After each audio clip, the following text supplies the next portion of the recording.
There is a silence that rides the wind just after death, and on that April morning, it settled like ash across the McAllister wheat fields. The golden heads of grain swayed in slow mourning beneath a sky too blue for tragedy. Colt McAllister stood at the edge of the crop, one hand gripping the fence post, the other clenched tight enough to whiten the scar across his knuckles.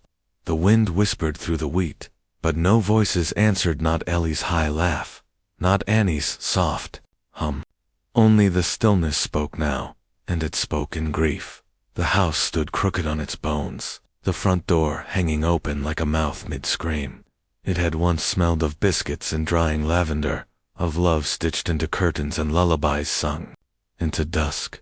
Now, smoke curled from the broken chimney, the scent, sour burnt wood, blood, something ruined beyond naming. Colt's boots crunched glass as he stepped through the door. The table was overturned, plates shattered like bones. A rocking chair lay on its side, blood dried in thin splashes across the floorboards. And there, beneath the window where Annie once nursed their daughter with a smile like spring rain, was her shawl, torn and red. He didn't cry. Not then. Colt crossed the room slowly, dropped to his knees beside the scorched hearth, and picked up Ellie's favorite doll. Its dress was gone, one button missing. He held it to his chest, as if it could hear his heart pounding through layers of sorrow and silence. Then he stood and walked out. Behind the house, 2 graves waited, not yet dug, only imagined in the bare earth. The shovel bit the ground like a judgment. He worked in silence, dust clinging to the sweat on his brow, each breath deeper, steadier than the last. Midday's sun bore down, his shoulders flexed and bowed.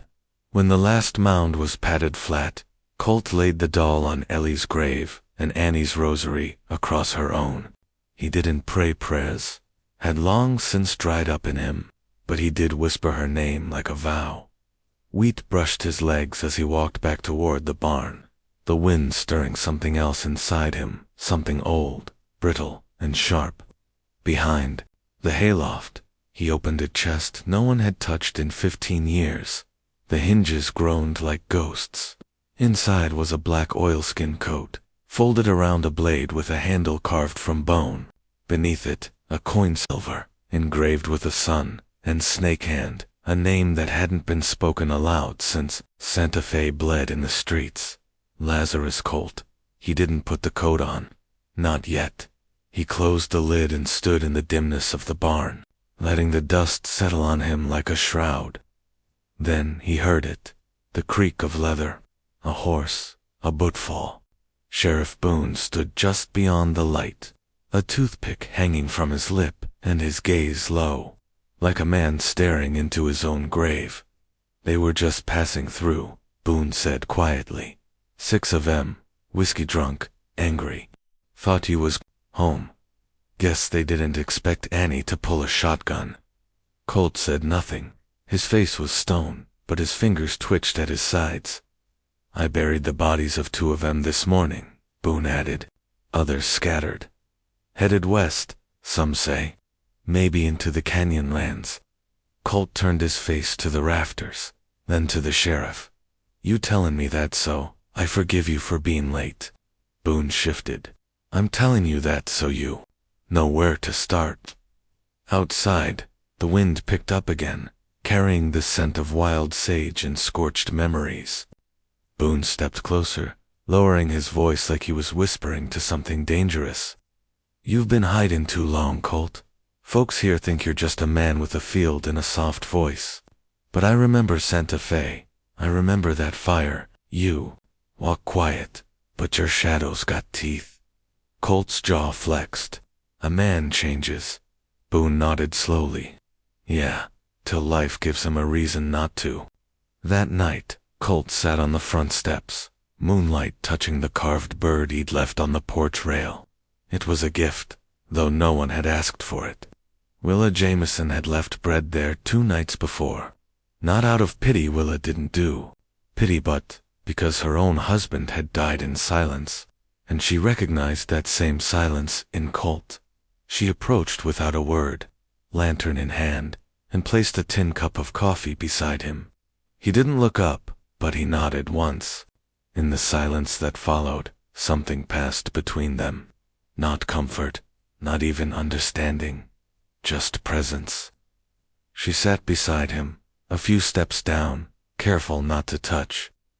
The light flickered on her face, tracing the hollow beneath her cheekbone, the silver thread at her temple. She spoke only once. "They say you used to be someone else." Colt answered with a quiet breath. "I still am."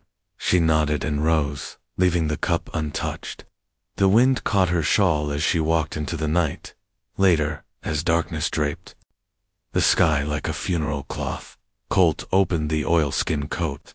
He held it up to the light and ran his fingers along the seams. It still smelled of blood and rain and something bitter regret, perhaps. He folded it over his arm and stepped into the stable, where his black mare pawed at the earth, like she remembered. He brushed her flank with slow, reverent hands. "I told you I was done," he whispered. "But they asked for the old me. Now, they'll meet him." Behind him, on the barn wall, a piece of parchment fluttered, tacked up just that afternoon. A wanted poster, burnt at the corners, dirt smudged, 6 faces, hand sketched with jagged strokes, eyes like hollow wells. Colt stared at them until the paper stopped moving. He took the blade from the chest, slung the coat across the saddle, and cinched the straps without haste. Outside, the moon rose full and heavy, casting the world in bone-white light. In the distance, an owl called long and low. He turned to the graves one last time. "I'll come back," he said. "When it's done, then," with the stillness of a prayer and the weight of a storm. Colt McAllister mounted the mare and rode into the night. Behind him, the wind danced through the wheat like a memory, trying to follow. The canyon air tasted of copper and old bones. Colt rode through it like a whisper, the hooves of his mare muffled by sand and dust. Shadows stretched long and lean across red stone, and somewhere in the distance, a coyote cried out as if it, too, had lost something. The coat hung heavy on his back, soaked in the heat of a past he'd buried deep beneath wheat and wedding vows. He no longer rode as a farmer. He moved like a man who remembered what it meant to be feared. The trail wasn't hard to follow. Men who think they are untouchable tend to walk loud, drink louder. The gang had left behind a burned-out wagon, a bloodied boot, a bottle with a broken neck glinting beneath the sun. Colt read the signs like a hymn. He counted their footprints, the pattern of their horses' hooves, the way one limped, likely the tall one with a crooked jaw and a missing ear. The leader, Remy Taggart, had a reputation for cruelty and a laugh that sounded like a dry well. Colt had heard it once before, long ago in Mexico, where Remy's blade sang and women wept. He hadn't killed him then. Mercy, he'd thought. A mistake. He wouldn't make it twice. By the time Colt reached the outskirts of the outlaw camp, the sun was bleeding into the canyon rim. Smoke curled from a low fire. 5 men now. He'd already found the 6th strung from a tree 3 miles. Back hanged by someone with quicker hands and colder eyes than his own. Maybe one of their own? Maybe the guilt was catching. He didn't rush in. Colt waited, watched. The men passed around jerky and cheap whiskey, laughed like they'd already forgotten Annie's scream, Ellie's small hands. The sound carved something sharp into Colt's chest. He waited until night sank fully, until the stars blinked wide and the fire burned low. He struck on the silence between laughs. The first man dropped without a sound, a coil of wire tightening around his throat from behind the rocks. The second turned to piss and never returned. Colt moved like old memory, half shadow, half ghost, blade flickering like a sliver of moonlight. He didn't speak. Let death carry its own voice. Then the 4th saw him. Gun half drawn, he shouted, "Lazarus!" It's him. The name cracked across the canyon like thunder, and for the first time in 15 years, Colt heard his old name, spoken like a curse. A bullet grazed his coat. Another snapped past his ear. Colt rolled behind the boulder, counted the echoes, then moved again, swift, low, precise. One outlaw tried to run. Colt shot the ground before him. The man fell to his knees, sobbing. I didn't mean to, wasn't my hand, I swear. Just followed orders. Colt's voice was gravel when it came. And did she follow yours, when you made her beg? The silence that followed was heavier than gunpowder. Colt walked past him.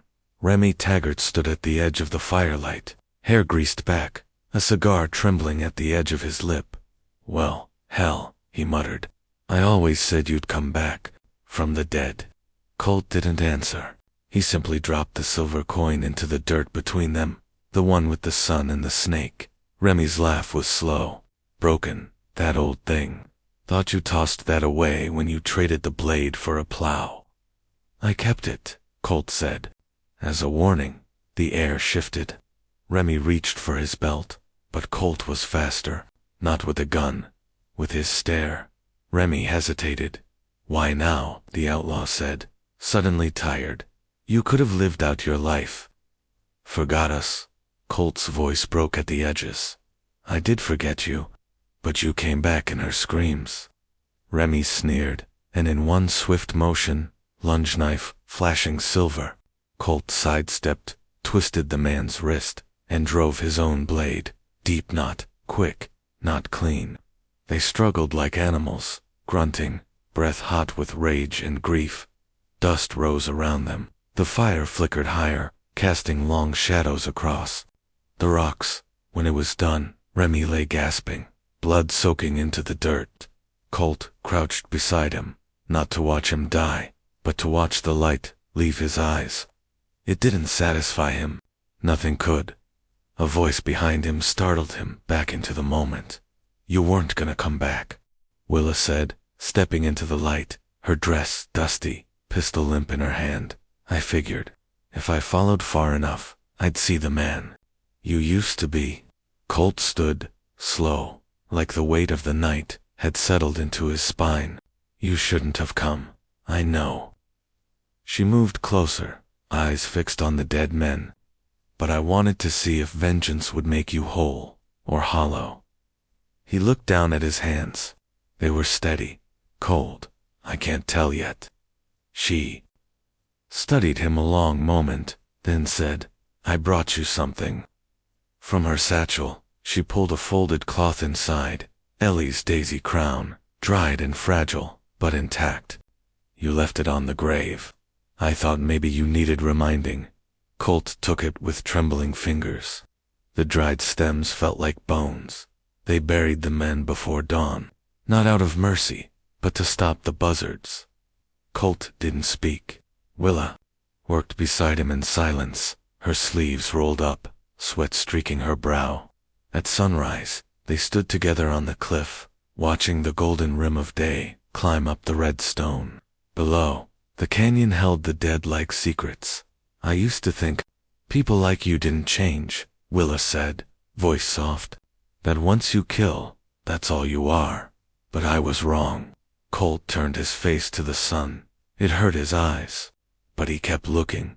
I used to think people like me didn't deserve to be happy, he replied. She reached out, brushed dirt from his shoulder. Maybe we're both wrong.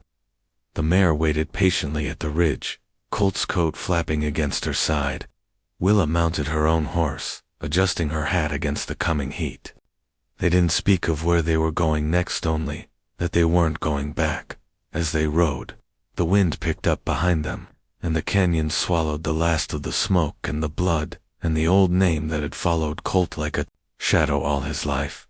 He rode, not as Lazarus, not even as a farmer, but as something new, something becoming, and the silence that followed them was no longer empty. It was peaceful.